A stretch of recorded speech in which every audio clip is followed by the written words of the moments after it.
Hello लोगोफोर दिनै मोनसे गोदान भिडिअ नोंथांमोनखौ जोबोर बरायनाय जाबाय। दिनैनि बे भिडिअनि गेजेरजों लानानै फैनाय जादों मोननैसो मोनथिनो गोनां खौरांफोर। दिनै 13 नंखाय टेट फोरोंगिरिखौ बिजिरसालियाव थिसननाय जादों। कभिडजों रुंसारि जानाय नखरनो होनाय जागोन 50,000 रां। रायजोआव बारायनाय जानाय नङा बासनि भारा।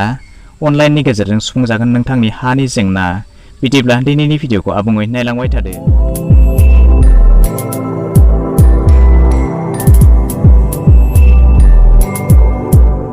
बाजिनिसा नंखाय टेट फोरोंगिरिनि सायाव अजद दैखांनाय जादों आरो बेनि गेजेरावनो 22 फोरोंगिरि बिथांमोना सीआईडीनि नायबिजिरनायाव गोग्लैदों। बे 22 फोरोंगिरिनि गेजेराव दिनै 13 फोरोंगिरिखौ बिजिरसालियाव थिसननाय जादों। मोनथिनाय बादिब्ला बेनिनो 9 फोरोंगिरिखौ थांनाय समबाराव बिजिरसालियाव थिसननाय जादोंमोन।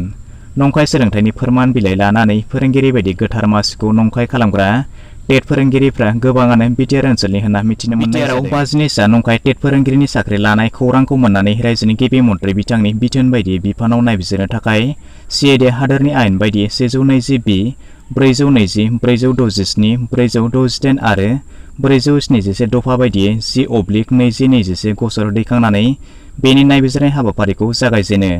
नायबिजिरनायनि गुदियावनो आरोबाव 36 फोरोंगिरिफ्रा नंखाय फोरमान बिलाइ होनानै साख्रि लानाय खौरांखौ सीआईडीआ साख्रि मोननाय सुबुंफ्रा नंखाय फोरमान बिलाइ होनानै आर'जलाइ गथायदोंमोन बिटिआरनि सोलोंथाइ बिफानाव। उनाव सीआईडीआ सेबाजों सावरायनायनि उनाव गासै खोथाया सोराङाव फैयो। बेनिनो तामुलपुर ओनसोलनि गासै 10, हाजो ओनसोलनि 6, सयगाव ओनसोलनि 1, मटियारनि 2 आरो चिरांनि 1 आइजो फोरोंगिरि। नायबिजिरगिरि बिथांमोननि फोरमायनाय बादिब्ला खालि बिटिआरआवल' नङा, बेबायदि जाथाया गासै आसामावनो थानो हागौ होननानै मोनथिनो मोननाय रुंसारि जानाय नखरनो होनाय जागोन 50,000 रां खोथाखौ रोखा खालामनानै होबाय हादरनि जौसिन बिजिरसालिया। मैयानि सानाव बे खोथाखौ फोरमायबाय जौसिन बिजिरसालिया। बेनि थाखाय नोंथांमोना 30 साननि गेजेराव आर'जलाइ गथायनो नांगोन।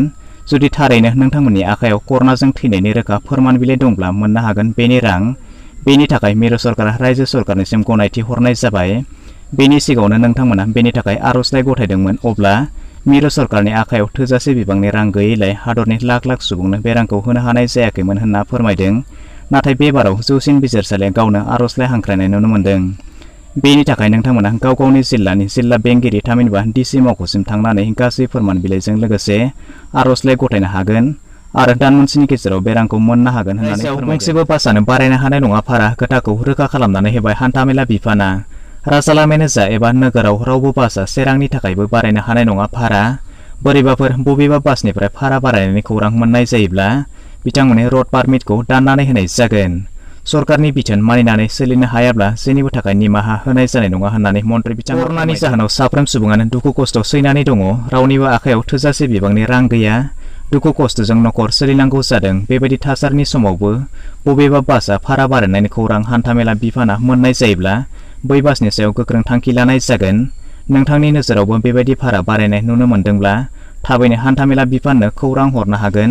बेनि थाखाय सरकारा रायजोआव हानि दालालि रायजोखौ बोस्रांनो थाखाय मोनसे वेब पर्टेल बेखेवनाय जादोंमोन, जायखौ मिशन बसुन्धरा होननानै मिथिनाय जादों। बेनि गेजेरजों दानिफ्राय हानि जेंनाखौ अनलाइननि गेजेरजों गोरलैयैनो सुस्रांनो हागोन। हानि गासै मोन 9 खामानिखौ अनलाइननि गेजेरजों नोंथांमोना मावफुंनानै लानो हागोन। बेनि थाखाय दासिम 3,000निबो बांसिन सुबुङा अनलाइन आर'जलाइ गथायबाय। 30 नबेम्बर 2021 खालारसिम नोंथांमोना बेवहाय आर'जलाइ गथायनो हागोन आरो फैगौ 10 मे 2022 खालारनि सिगां सरकारा बेनि जेंनाखौ सुस्रांनाय जागोन होननानै उनमोनगिरि बायदि नामजारि, दलिल बायदि नामजारि, बाहागो मोनथाय बायदि बोखावनाय, हानि थाखो राननाय, हानि फोरमान बिलाइनि सुद्रायनाय बायदि खामानिखौ बसुन्धरा पर्टेल नङाब्ला एप्सनि गेजेरजों नोंथांमोना मावफुंनानै बिदिब्ला दिनैनि फिसा भिडिअआ बेखिनियानोसै। आसा खालामो नोंथांमोना भिडिअखौ नायनानै गासैखौबो बुजिबाय जानांगौ। जुदि माबाफोर गोनो गोथो थाबावोब्ला नोंथांमोना कमेन्ट सेक्सनाव थांनानै फोरमायहरनो हागोन आरो जुदि भिडिअखौ नायनानै मोजां मोनबायब्ला चेनेलखौ साबस्क्राइब खालामनानै लानोबो दाबावगारदो।